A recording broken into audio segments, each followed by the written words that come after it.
ဒီနေ့ကတော့ဘောနော်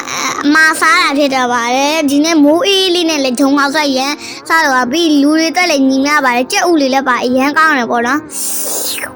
ကောင်းလိုက်တာအရန်ကောင်းတယ်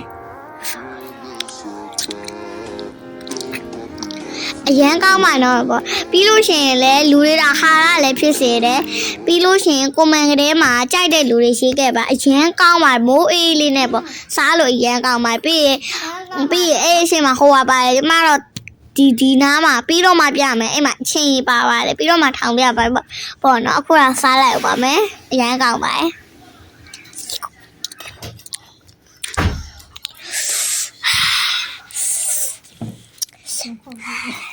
ယ်သူကလောလောလေးတော့နည်းနည်းတော့ပူတယ်ပေါ့နော်ပူပါတယ်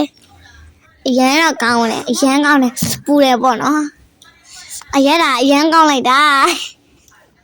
အားနေပေါ့နော်